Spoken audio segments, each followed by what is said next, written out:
أشهد أن لا إله إلا الله وأشهد أن محمدا رسول الله لا تدبر ولا تمر ولا تلقى ولا صلى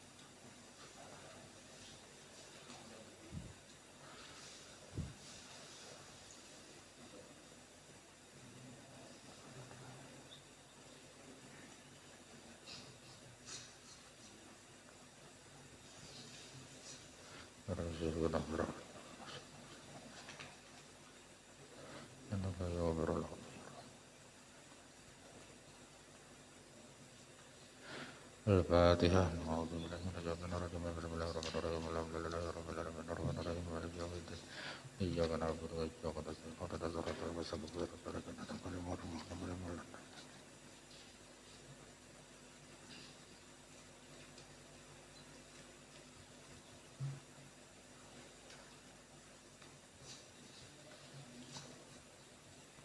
أعوذ بالله من الشيطان الرجيم. بسم الله الرحمن الرحيم. الحمد لله رب العالمين اللهم صل وسلم وبارك على سيدنا محمد وعلى آله وصحبه أجمعين. سبحانك لا علم لنا إلا ما علمتنا إنك أنت العليم الحكيم وتب علينا إنك أنت التواب الرحيم. ولا حول ولا قوة إلا بالله العلي العظيم. ولا حول ولا قوة إلا بالله العلي العظيم. ولا حول ولا قوة إلا بالله العلي العظيم. وتدخل حرب كتب يكتب أبد العابدين ودهر الداخر رضي الله عنه وعنكم وعن جميع المسلمين والمسلمات. قال رضي الله عنه. Berarti hayun. Hah? Sami'un ya? Sami'un, qala radhiyallahu anhu sami'un artinya yang mendengar, maka mustahil yang tuli. Nah ini sebenarnya sama aja pembahasannya adalah lawan sifat sama gimana?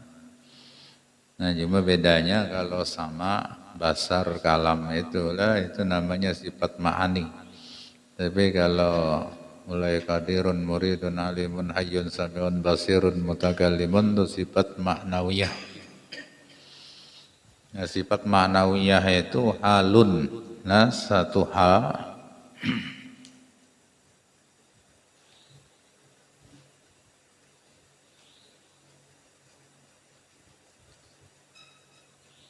yang ada pada zat. Nah, hal itu definisinya ma la yartaqi ila darajatil wujud hatta yushahada walam yanhatta ila darajatil ma'dum hatta yakuna adaman mahdan. Nah, arti hal itu sesuatu yang tiada naik kepada derajat ada sehingga bisa dilihat, tapi dia tidak turun kepada derajat tidak ada sehingga dianggap tidak ada sama sekali. Nah, arti hal itu kalau kita ringkas saja lah kesimpulannya, hal itu ada tetapi tidak bisa dilihat.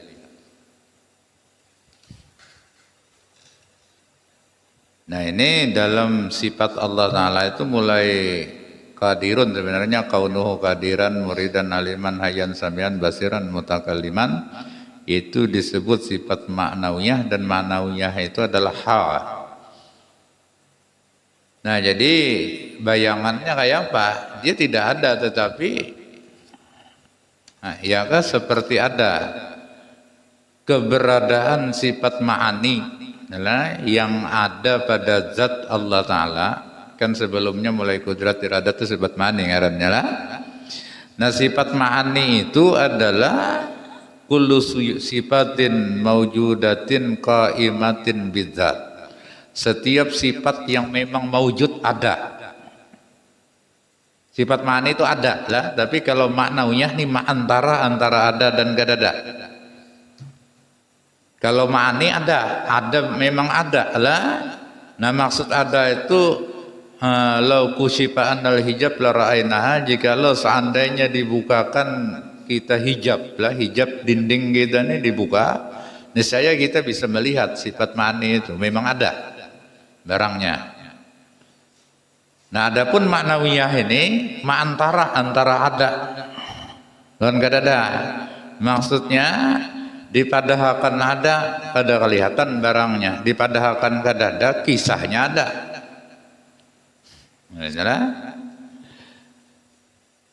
Nah, lalu bagaimana gambarannya? Nah, kisahnya ada, yaitu keadaan sifat ma'ani nang mulai kudrat, iradat, ilmu, hayat sama basar kalam itu berada pada zat Allah Ta'ala. Keadaan nang ya kayak ibarat manusia ini kudrat nih misalnya dianggap tangan adalah anggapnya kayak itu kan. Kalau kudrat anggap tangan, kalau urdat iradat, nah ini iradat tuh anggap hati kehendak kan. Ilmu nah anggap otak adalah sama anggap mata sama anggap telinga, basar anggap mata lah, kalam tuh anggap lidah gitu. Cuma jangan dipadahkan Tuhan bertelinga banu kan, ini kalau bandingannya kepada kita. Nah, keberadaan mata, telinga, lidah, hati, otak, tangan dan itu tadi lah di awak kita itu keberadaannya itu. Kalau tangannya itu sifat ma'ani, tapi andaknya tangan di awak itu namanya ma'nawiyah. Ini memang lah, maka sebahagian guru-guru ulun pun karena sulit menjelaskan ini lah, sampai sifat ma'nawiyah ini ditinggal sidin di kitab itu. Kita lincau aja sidin. Nah, ini saking sulitnya menjelaskan tentang ini lah. Nah, cuma ulun membaca dari sekian banyak kitab itu kesimpulan sifat ma'nawiyah itu ya seperti itulah. Makanya sebenarnya kalau qadirun muridun itu nama lah yang sifat tu kaunuhu, keadaan Allah Ta'ala qadiran yang kuasa. Jadi keadaan sifat kuasa, sifat kudrat itu ada pada zat Allah Ta'ala. Nah, itulah yang disebut dengan ma'nawiyah. Kalau ma'ani itu ya sifat kudratnya nang ma'ani. Jadi ibarat kita ini tangannya itu ma'ani lah, tapi andakan tangan di awak itu nah lengket. Nah, itu namanya ma'nawiyah.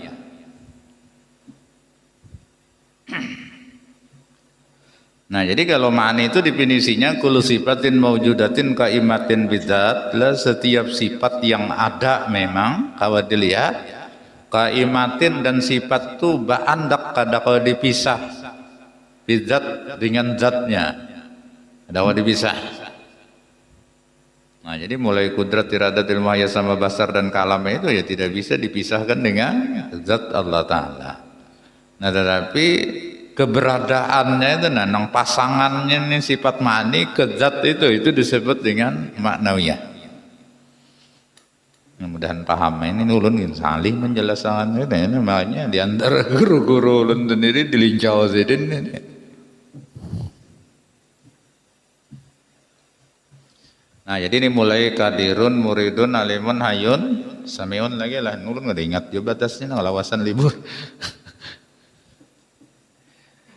Nah, samiun itu artinya yang mendengar, mustahil yang tuli.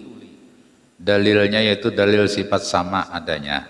Nah, jadi kalau sama semalam dalilnya wallahu samiun alim lah, itu salah satu aja dalilnya banyak. Dan mulai sifat sama basar kalam, kemudian samiun basirun mutakallimun itu dalil yang lebih bagus untuk mendapatkan keyakinan ini dalil nakli, dalil Quran.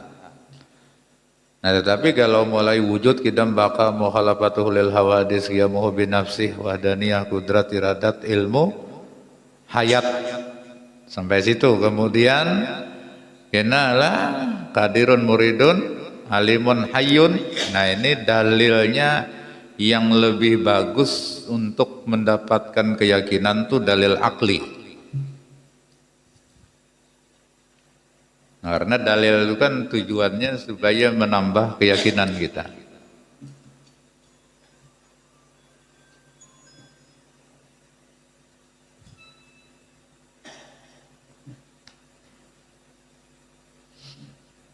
Ya, dalil ada dua, ada dalil akli, ada dalil nakli. Nakli itu ya Quran, hadis, itulah itu nakli ngarannya. Karena arti nakal, nakal itu riwayat.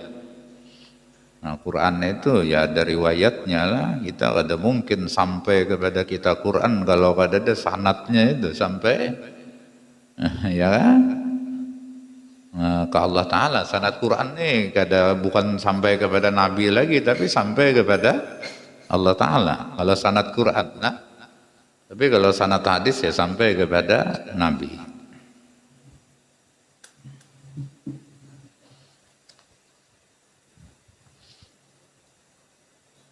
Nah, kalau akli itu artinya dasarnya itu adalah akal, logika kita itu berpikir. Nah ini sehingga berani meyakini bahwa Allah Ta'ala itu kuasa misalnya. Apa buktinya? Nah itu ya terciptanya alam semesta inilah, itu bukti bahwa Allah Ta'ala kuasa, tidak bisa dipungkiri lagi. Karena menurang pada kuasa, jangankan baulah langit bumi, lah bulah kurungan ayam nggak bisanya. Ngarannya aja kada kuasa, ya. Nah di sinilah kalau dalil sami sama dengan dalil sama, yaitu dalilnya Quran, wallahu sami'un alim. Allah yang maha mendengar dan maha mengetahui. Nah kalau dalil akalnya bisa juga dipakai dalil akal lah untuk sifat ini, tetapi tadi masalah untuk mendatangkan keyakinan itu lah, itu lebih kuat dalil nakli. Nah kalau dalil akalnya bagaimana lah? Dalil akalnya logikanya aja, jangankan menjadi Tuhan lah. Orang jadi pembakal aja, amun tuli. Akun lah kira-kira biar memilihnya jadi pembakal. Ini logikanya seperti itu kan? Kan sama artinya mendengar, berarti lawanannya tuli lah. Nah andai kata orang pemilihan jadi pembakal, misalnya di kampung nenek, nyata ini kada kau dipandiri sekong calonnya nenek, tuli orangnya. Nah akun memilih, soalnya sulit berurusan dengan orang tuli, Nah itu jadi pembakal aja kada pantas orang tuli, apalagi jadi Tuhan. Nah, itu logikanya seperti itulah.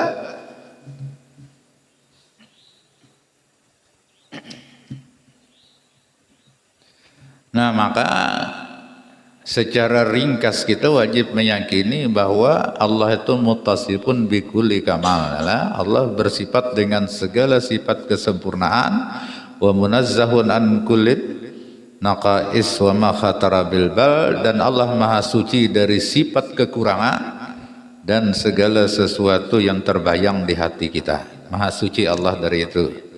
Nah salah satu sifat kekurangan itu adalah tuli.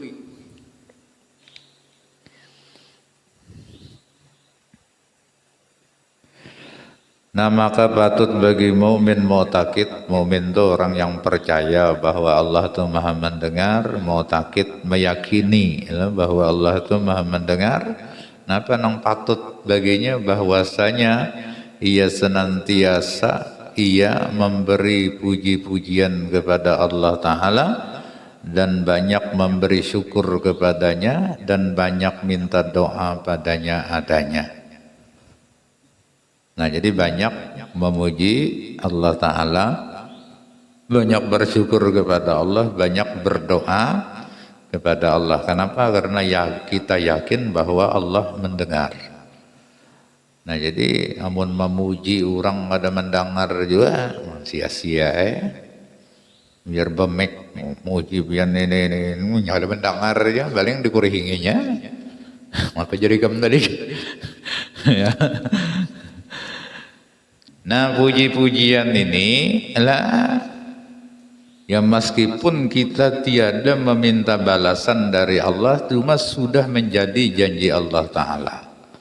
Ketika seorang hamba itu memuji Allah, maka Allah Ta'ala pun akan memujinya. Nah kita memuji Allah dengan berzikir, menyebut nama Allah Ta'ala. Dalam hadis kursi itulah, Ujar Allah Ta'ala, man zakarni fi nafsihi zakartuhu fi nafsi, wa man zakarani fi malain zakartuhu fi malain khairin min malaihi. Siapa yang memuji aku, menyebut namaku di dalam hatinya, dalam kesendiriannya, maka aku akan sebut dan puji dia di dalam diriku. Artinya Allah Ta'ala memuji sendiri. Tetapi apabila ada orang menyebut dan memuji aku, kata Allah, di tengah-tengah orang banyak, artinya berjamaah berzikir ini memuji Allah, maka aku pun akan sebut-sebut namanya dan aku akan puji nama orang itu di tengah-tengah jamaah yang lebih baik daripada jamaahnya. Nah, kalau kita di dunia ini kumpul-kumpul jamaah campur-campuran orangnya. Nah, cuma yang jelas manusia itu selain Nabi dan Rasul tidak terlepas dari dosa dan kesalahan. Itulah yang hadir di jamaah kita lah. Kita kan usah menyambat siapa-siapa, yang jelas diri kita seperti itu. Nah, tetapi kalau jamaah yang dimaksud jamaah Allah itu siapa? Malaikat. Malaikat itu mereka semua maksum. Maksum itu dipelihara oleh Allah, tidak ada perbuatan dosa dan maksiat yang dilakukan oleh mereka. Nah, jadi orang yang senang berzikir itu dengan berjamaah, maka inilah yang dilakukan oleh ulama-ulama kita, yang orang-orang NU itu kan habis sembahyang itu berwirid-wirid itu ya zikir. Nah, biasa berjamaah kan? Nah, itu karena memang ada dalilnya. Allah Ta'ala sendiri yang mengatakan dalam hadis qudsi, siapa yang menyebut namaku, berzikir kepadaku, memuji aku di tengah-tengah jamaah, maksudnya berjamaah, berarti ada istilah zikir berjamaah. Yang di YouTube tuh minahawar bid'ah aja terus, itulah kisahnya. Makanya jangan menonton YouTube tuh jangan percaya dulu lah. Ya memang ada nang bujur, cuma banyak juga ternyata banyak kurang sebalah pindahnya.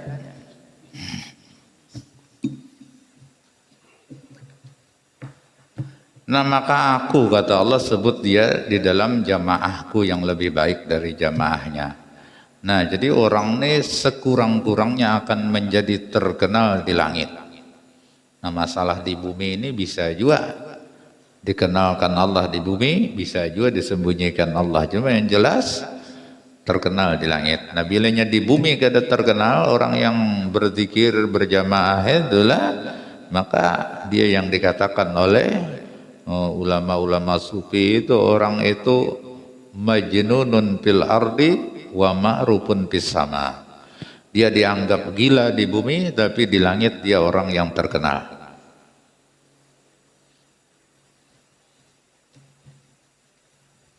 Nah, tetapi ada juga, karena kemungkinan besarnya dia pun akan menjadi orang yang masyhur di bumi. Nah, kenapa? Karena ada hadis qudsi pula. Ada hadis yang meriwayatkan bahwa idza ahabballahu abadan, apabila Allah Ta'ala mencintai seorang hamba, nah maka nada Jibril, Allah Ta'ala memanggil Jibril, wa qala inni uhibbu fulanan, ajar Allah Ta'ala, aku cinta kepada si fulan ini, Pak hibbahu, maka wahai Jibril cintailah dia. Fa ahabbahu Jibril, maka Jibril pun mencintai orang itu. Wa nada ahlas sama, kemudian Jibril berseru kepada penghuni langit, semua malaikat. Nah, ujar Jibril, innallaha ahabba fulanan, sesungguhnya Allah Ta'ala mencintai si fulan ini, fa ahibbuhu, maka kalian pun harus mencintainya. Fa ahabbahu ahlus sama, maka orang-orang langit pun cinta kepada dia.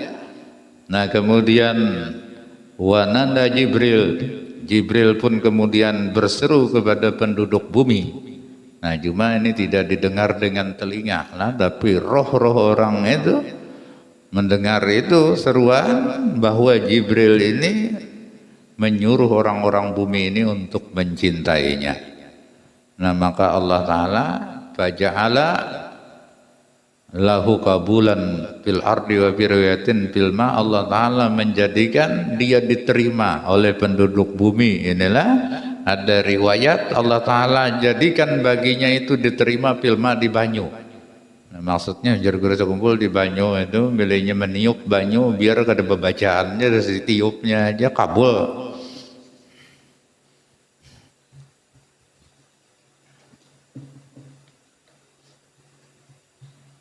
Makanya ulun pernah ketemu wali Allah Ta'ala inilah orang minta banyu itu dibuka sidinin kata anunya itu apa tutup botolnya itu nah, banyunya itu ada nang protes di hati bunuh ini lain mulai aja sidin pada orang lain yang sidin kasap.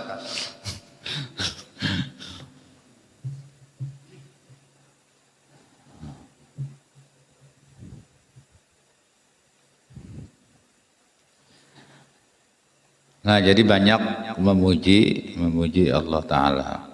Nah ini soalnya bila kita kada banyak memuji Allah Ta'ala ini kalah kita lawan makhluk-makhluk yang tiada berakal sekalipun. Nah, ini karena di Quran itu dinyatakan wa im min syai'in illa yusabbihu bihamdihi walakin la tafqahuna tasbihahu.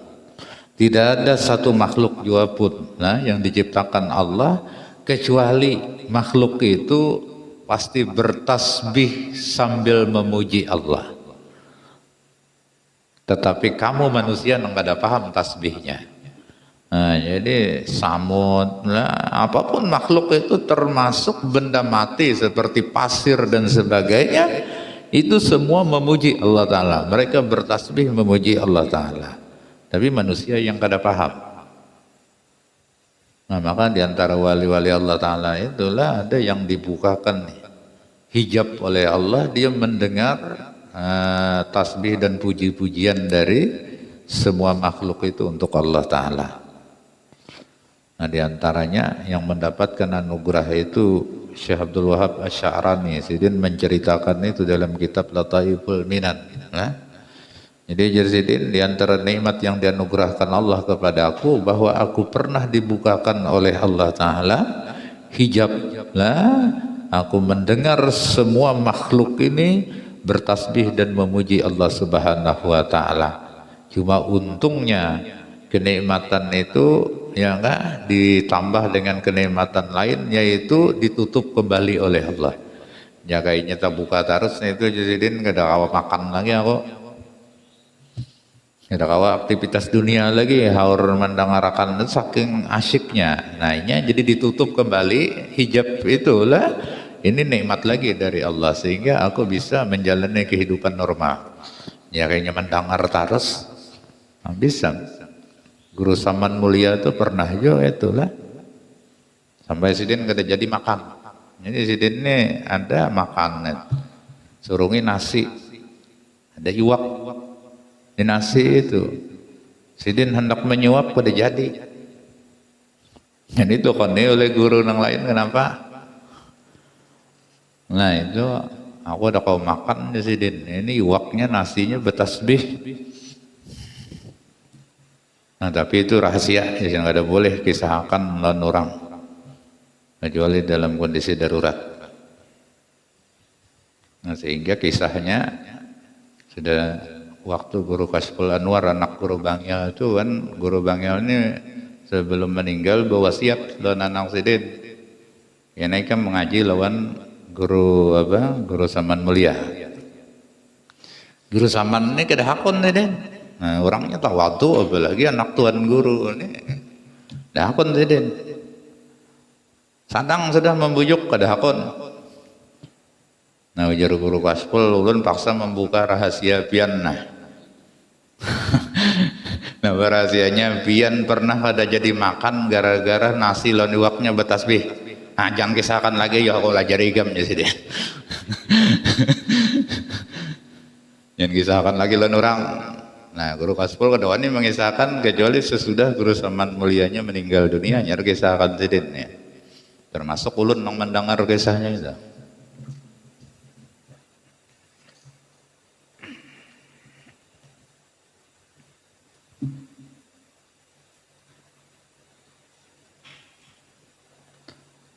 Nah, adapun tasbih yang dimaksud itu ya beda-beda ulama lah. Ada yang mereka mendengar bacaan dari ya semua lah pasir dan sebagainya itu subhanallahi wa bihamdih. Nah, tetapi ada juga yang mengatakan tasbihnya makhluk itu adalah mereka mengucapkan kalimat tauhid la ilaha illallah. Nah, sehingga bari di antara wasiat guru sekumpul itu, Ujar Sidin, isyhadu la ilaha illallah fi kulli syai. Musyahadahkan dengan mata batin kalian bacaan la ilaha illallah itu ada pada setiap sesuatu. Jadi apa aja yang dilihat, dan itu jangan lupa melihat la ilaha illallah. Nah, kenapa? Nah, ini kalau dibahas-bahas lagi lah rahasianya, karena la ilaha illallah itu salah satu bacaan dari nur Nabi kita Muhammad sallallahu alaihi wasallam. Karena di Qur'an itu fa'lam annahu la ilaha illallah wastaghfir lidzambika walil mu'minin wal mu'minat. Ketahuilah olehmu khusus wahai Muhammad. Ini pa'lam kalimatnya mufrad lah, bukan pa'lamu. Ya pa'lamu ketahui oleh kalian semua. Tidak, ini ketahui olehmu. Wahai Muhammad, apa yang diketahui disuruh Nabi mengetahuinya?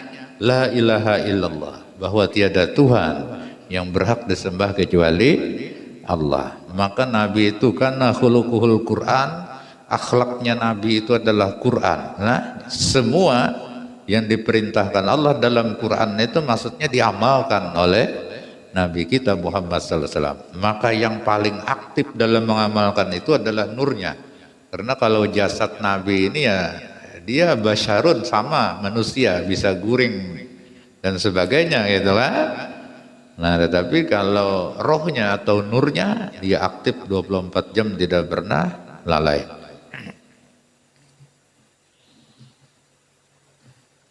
Nah, jadi Nur Muhammad itu selalu membaca dan memusyahadahkan la ilaha illallah. Maka sudah kita bahas semalam tentang Nur Muhammad itu apa? Semua alam semesta ini adalah Nur Muhammad, termasuk diri kita, termasuk lidah kita, termasuk hati kita. Jadi aktif aja bacaannya, cuma kitanya nang lupa. Ini jaka ibarat ini lah apa ngaratnya, ibarat robot itu mainnya terus, atau ibarat jamnya jalannya terus dilihati kah, kada dilihati kah, jamnya itu soalnya hidup aja lah, jalannya terus. Nah, cuma artinya adalah Nur Muhammad yang ada di dalam diri kita, dia selalu aktif beribadah kepada Allah Ta'ala. Nah, cuma kitanya nang kada sadar kadang-kadang, kada merasa bahwa diri kita itu sedang beribadah kepada Allah Ta'ala. Nah, makanya kita ini jadi anjurkan untuk memusyahadahkan itu. Memusyahadahkan itu merasa-rasakan bahwa baik ketika kita memang sedang beribadah lah, atau ketika kita santai kah, ketika kita berabah kah, itu rasakan bahwa Nur Muhammad termasuk yang ada di dalam diri kita, dia aktif beribadah kepada Allah Ta'ala. Nah, makanya wali-wali Allah Ta'ala yang semacam itu, mereka dianggap dalam 24 jam itu tidak pernah kosong dari ibadah. Karena waktu guring pun Nur Muhammad tetap aktif. Inilah. Nah, orangnya guring, tapi Nur Muhammadnya tetap aktif.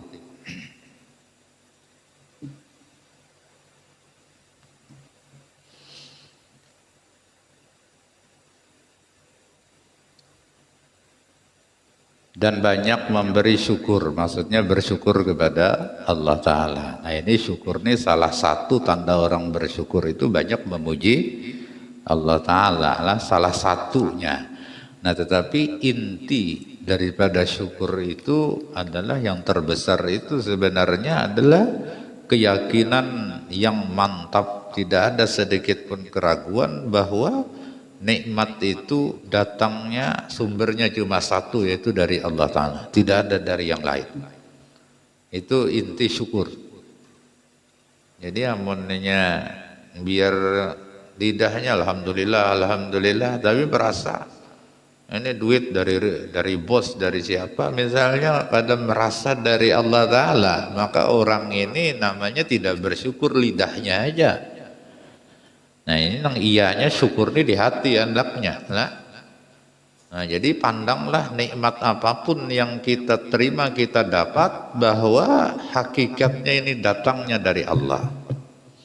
Ini namanya syukur. Nah, adapun baca alhamdulillah atau memuji-muji Allah itu mengikuti aja gitu.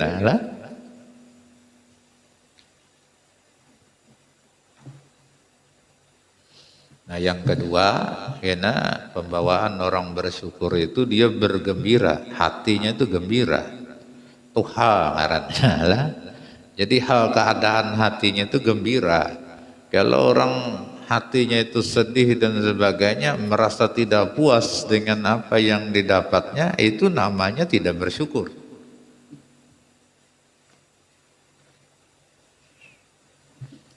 Karena syukur itu hal itu farahul qalbi, gembiranya hati, bil mun'im, dengan pemberi nikmat yaitu Allah, la bin nikmah, bukan dengan nikmatnya gembira. Karena kalau kita memandang nikmatnya, ya mungkin nikmatnya itu menurut kita ada nang banyak, ada nang sedikit. Bila banyak mungkin gembira, bila sedikit, nah ya nang masam hati, masam muha itulah. Padahal dapat saja cuma pada sesuai lawan keinginan. Lalu masam. Nah tetapi kalau kita memandang si pemberi nikmatnya, nah kita kada peduli banyak sedikit itu tidak peduli. Yang jelas kalau kita dapat nikmat berarti kita dapat perhatian dari sang pemberi nikmat. Ini adalah kebanggaan tersendiri, maka hati kita gembira. Nah kalau dicontohkan itu di dunia ini lah, misalnya kita diberi orang biasa nih, memberi duit ya kan, 1 juta, banyak lumayan, adalah lawan gubernur memberi 100.000 ya. Nah kita bangga benar. Nah, kenapa? Orang besar itu kan memberi, apalagi presiden lah. Nah ini bahkan saking bangganya kita mungkin berkisah-kisah aku diberi gubernur dan sebagainya, padahal nilainya cuma 100.000. Menurut orang lain beri 1 juta, tapi tak kisah-kisah.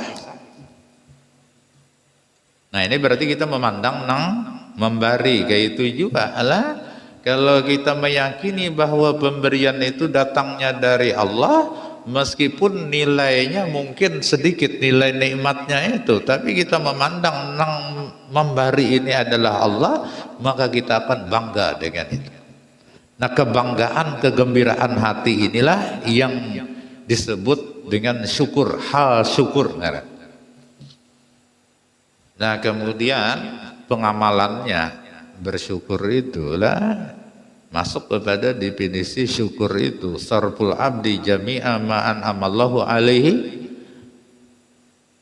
li ajli ma khulika min ajli. Jadi definisi syukur itu seorang hamba menggunakan semua nikmat yang diberikan Allah Ta'ala kepadanya. Untuk apa dia menggunakan? Untuk satu hikmah yang Allah Ta'ala ciptakan nikmat itu. Hikmahnya untuk apa? Nah misalnya di awak kita lah, Allah ciptakan nikmat berupa mata kita berfungsi bisa melihat, telinga bisa mendengar, lidah bisa berbicara. Nah kita harus tahu lah, hikmahnya mata itu diciptakan untuk apa? Nah untuk melihat yang baik-baik lah kesimpulannya kayak itu, bukan untuk melihat yang kada baik.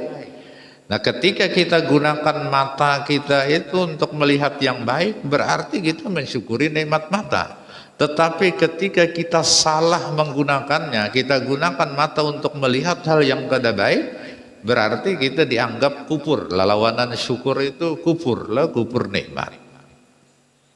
Itu contoh nang di awal. Nah, atau misalnya kita diberi nikmat berupa harta, duit lah banyak. Nah, harta itu Quran jelas lah, ya kan, menyatakan liyumfik du sa'atin min sa'atih wa man qudira alaihi rizquhu falyumfik mimma atahullah. Jadi kalau harta hendaklah berimpak.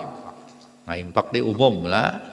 Ya, zakat termasuk impak, sedekah termasuk impak dan sebagainya. Pokoknya asal mana impak, ampaka yumpiku itu mengorbankan harta. Itu mengorbankan harta. Nah, itu asal mana impak. Jadi dalam bentuk zakatkah, dalam bentuk sedekahkah, dalam bentuk apa? Apapun itu. Nah, cuma infaknya ada fisabilillah, di jalan Allah, maksudnya jalan yang diridai oleh Allah, yang disuruh. Nah, ada orang infak itu lah bukan di jalan Allah, maka infak yang di luar jalan Allah ini namanya mubazir, tabzir. Jadi kalau kita mendefinisikan mubazir itu biasa nasi dibuang mubazir. Padahal definisi tabzir, mubazir itu orangnya, pelaku kalau kerjaannya itu tabzir ngarannya lah sebenarnya dalam bahasa Arab. Cuma kita ini sama aja, orangnya mubazir juga, gawiannya mubazir juga. Itu kekurangan bahasa sebenarnya kita lah. Nah, jadi yang namanya tabzir itulah impakul ma, mengimpakkan atau mengorbankan harta bi gairi sabilillah, di jalan yang bukan jalan yang diridai Allah. Apapun lah penggunaan harta yang tiada diridai Allah itu hukumnya tabdir, atau kita menyebutnya mubazir. Jadi bukan membuang nasinya ngaran mubazir itu.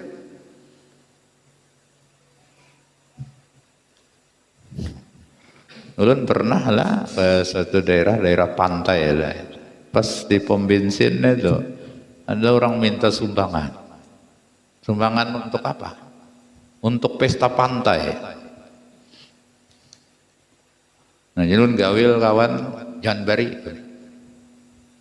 Apa jar? Mubazir. Ada jar. Enggak senurang. Nah, ini pesta pantai itu apa isinya? Nah, kalau untuk kemaksiatan kita menggunakan harta untuk kemaksiatan itu mubazir hukumnya. Meskipun dimakan orang, dipakai orang dan sebagainya, tapi untuk kemaksiatan bukan hal yang diridai Allah, itu mubazir namanya.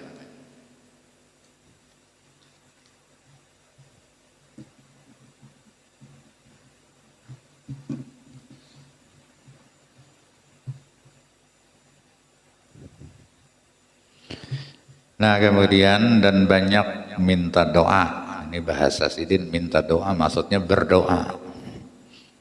Ya. Nah, berdoa itu ya kita berdoa langsung kepada Allah atau kita minta doakan kepada orang lain. Nah, itu kedua-duanya sunnah Nabi. Karena Nabi itu ya dalam praktek kehidupan Nabi itu setiap hari Nabi berdoa.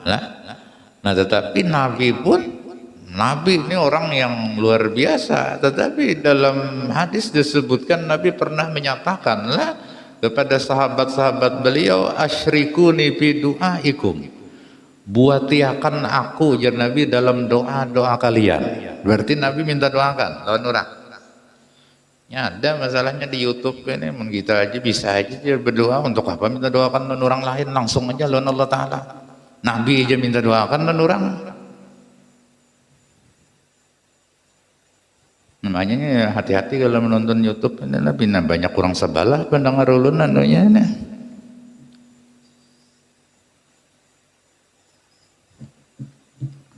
Nah, maka kita sebenarnya secara sadar kada sadar, tahu kada tahu, kebiasaan orang Banjar itu kan, bila bertamuan, apalagi orang Matapura atau pasti bila hendak berpisah berelaan lah, doakan. Nah, itu sebenarnya sunnah Nabi. Cuma bahasanya bahasa Madapura lah.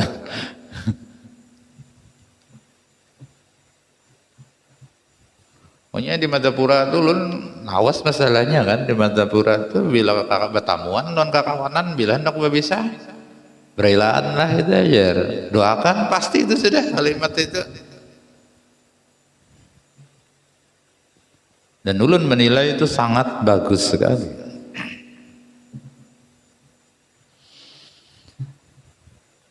Nah, berdoa kepada Allah adalah perintah yang pertama, memang diperintahkan. Nah, meskipun hukumnya berdoa ini sunat kan, kada wajib. Nah, kalau kita merujuk definisi sunat itulah mayusabu li fa'ilihi wala yu'aqabu li tarikihi lah. Jadi sesuatu yang diberi pahala orang yang memperbuatnya, tapi tiada disiksa orang yang meninggalkannya. Itu definisi sunat. Artinya kalau doa itu hukumnya sunat lah, andai kata orang tidak berdoa berarti dia tidak berdosa, tapi bila berdoa dia dapat pahala. Tapi kenapa di dalam Quran itu ada ancaman terhadap orang yang tiada berdoa? Wa qala rabbukum ud'uni astajib lakum innal ladzina yastakbiruna an ibadati sayadkhuluna jahannama dakhirin. Tuhanmu berkata, berdoalah kalian kepadaku, kata Allah, maka akan kuperkenankan doa kalian. Dan sesungguhnya orang-orang yang tidak mau berdoa, gengsi berdoa, maka mereka diancam akan masuk ke dalam neraka dalam keadaan hina. Nah, jadi orang tidak mau berdoa diancam dengan masuk neraka. Padahal doa hukumnya sunat. Kenapa maka masuk neraka? Kada mau berdoa. Nah, di situ kalimatnya orang meninggalkan doa itu kalau memang karena koler aja berdoa tidak masalah. Nah, tetapi kalau meninggalkan doa ini karena sombong, gengsi, kita inilah. Nah, inilah yang bermasalah. Yang haramnya itu kesombongannya itu lah, sehingga diancam masuk neraka. Dan orang meninggalkan doa itu memanglah alasannya macam-macam. Kalau Nabi Ibrahim alaihi salam di satu ketika memang beliau tidak berdoa lah. Kan dalam riwayat ketika Nabi Ibrahim dilemparkan ke lautan api yang disiapkan oleh Raja Namrud, yaitulah ini lautan api. Kada kegampangan satu kerajaan gotong royong mencari kayu selama sebulan. Bayangkan pian kayak apa banyaknya tuyukan kayunya. Kita dulu aja mencari galap gotong royong ini hanya seberapa orangnya, seperempat kampung kan kada sampai. Banyak banget aku lihat. Apalagi ini satu kerajaan gotong royong mencari kayu selama sebulan. Nah, kayu ini kering lah, sudah dibakar. Bimbai membakarnya supaya nyarak. Nah, sampai-sampai Raja Namrud itu membuat persiapan menjanik itu jaga kita nih katekan. Tapi ini bukan katekan karena nang timbai ini manusia kan. Katekan karet nih itu ya pagat benar ya. Ini diulah tihang, tihang tinggi adalah dia tali gasan kan, kalau di film-film perang tuh ada gasannya menimbai apa itu bom enggak apa batu itulah nama model kayak itu. Tapi ini tihang lah.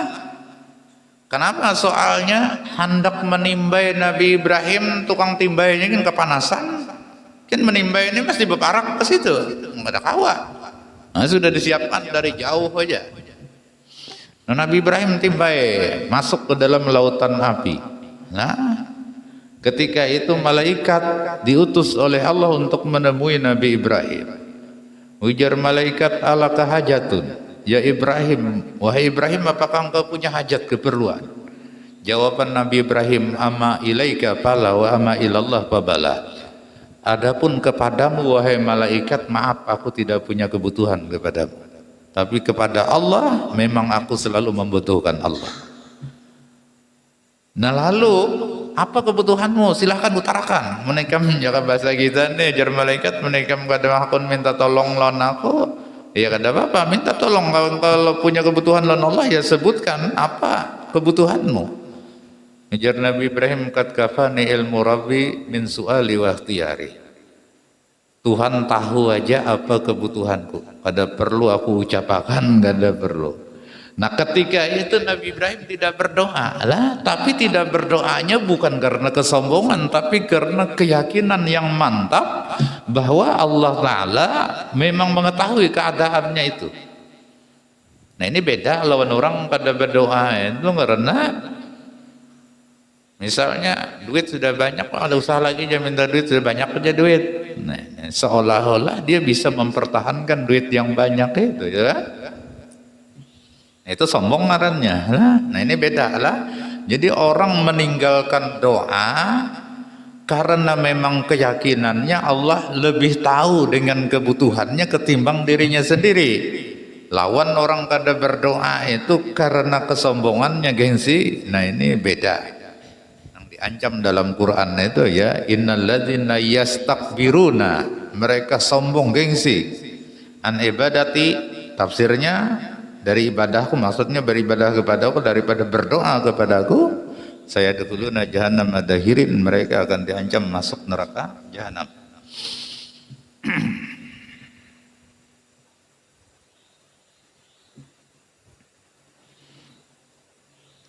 Nah lagi pula doa ini lah, ada doa itu yang diucapkan bil lisan dengan lidah, ya macam-macam lah doa. Cuma ulama menyebutkan doa paling afdal itu doa yang diambil dari Quran. Nomor 2 afdalnya adalah doa yang diambil dari hadis Nabi, artinya doa-doa Nabi. Nah, nomor 3 afdalnya doa yang disusun oleh para wali-wali Allah, para ulama. Nah, nomor 4 doa ulahan seorang. Boleh aja mendoa-doa itu ulahan seorang, ya ada apa? Mengarang-arang seorang. Ada bisa bahasa Arab, bahasa Inggris barang. Ya Tuhan paham aja, asal jangan sembahyang ya bahasa Inggris.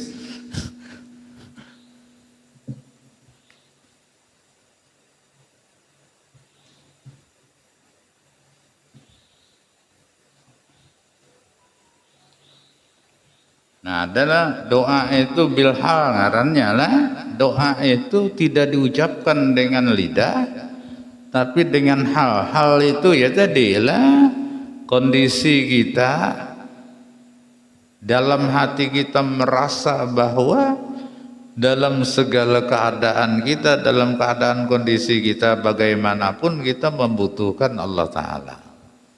Nah inilah salah satu tafsir dari ayat Quran. Adalah di Quran dikatakan innal insana khuliqa halu'a idza massahu syarru jazua wa idza massahul khairu manu'a illal musallin alladzina hum 'ala salatihim daimun.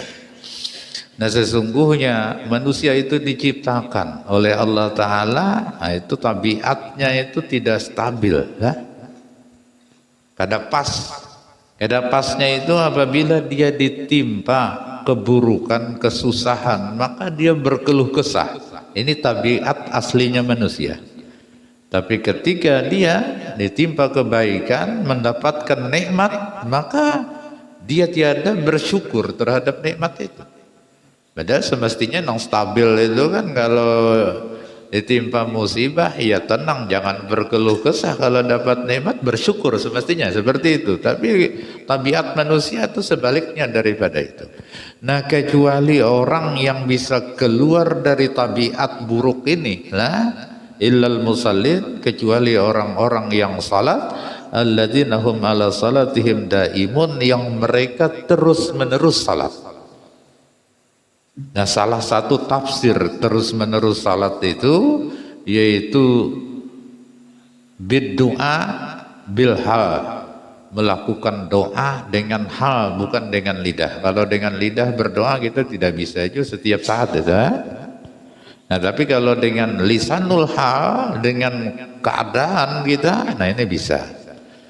Nah kenapa salat itu tafsirkan dengan doa, karena memang dalam kitab-kitab fikih ulama mengatakan as-salatu lughatan ad-du'a. Salat itu dari segi bahasa maknanya adalah doa.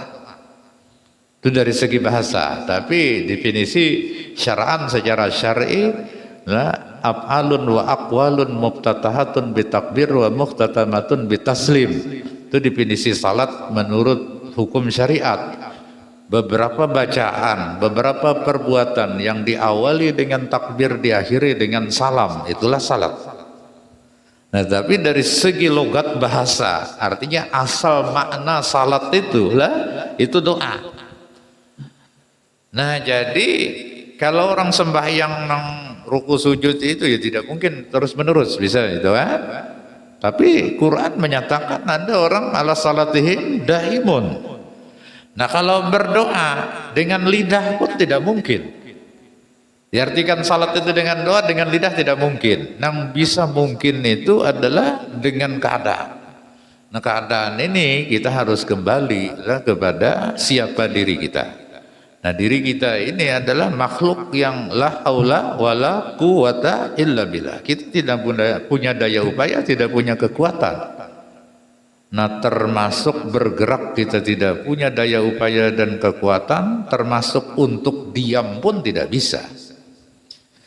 Nah, jadi kalau kita menyadari keadaan diri kita seperti itu, berarti satu-satunya cara lah untuk kita bisa melaksanakan apa yang diinginkan oleh hati kita, kita minta tolong kepada orang yang punya daya upaya dan kekuatan. Nah, jadi misalnya kita ini lah duduk, hendak berdiri, kita sadar kita tidak mampu untuk itu kan. Nah, lalu lisanul hal kita meskipun kita kadang berucap dengan lidah, tapi kita yakin yang kuasa untuk menolong kita berdiri itu Allah, maka kita berdoa meskipun doanya kada diucapkan lah, ya Allah diriakan aku. Hendak berduduk itu lagi, ya Allah dudukakan aku. Nah, kita inilah siang malam itu tidak bisa lepas dari dua, pada bergerak berdiam. Bergerak kada kawa kecuali ditolong Allah, berdiam pun kada kawa kecuali ditolong oleh Allah. Nah, maka inilah yang namanya salat daim menurut sebahagian ulama. Dan orang yang mengamalkan itu dia akan terbebas dari keluh kesah ketika mendapatkan musibah, tidak bersyukur ketika dapat nikmat, dia akan lepas dari tabiat buruk itu.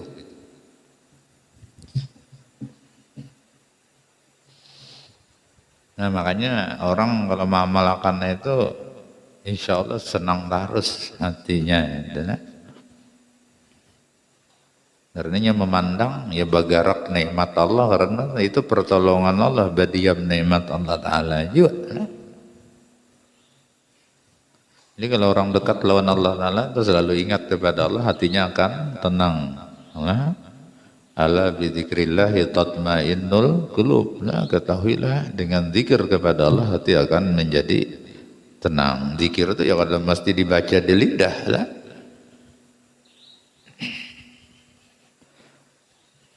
Nah, kemudian basirun itu ya.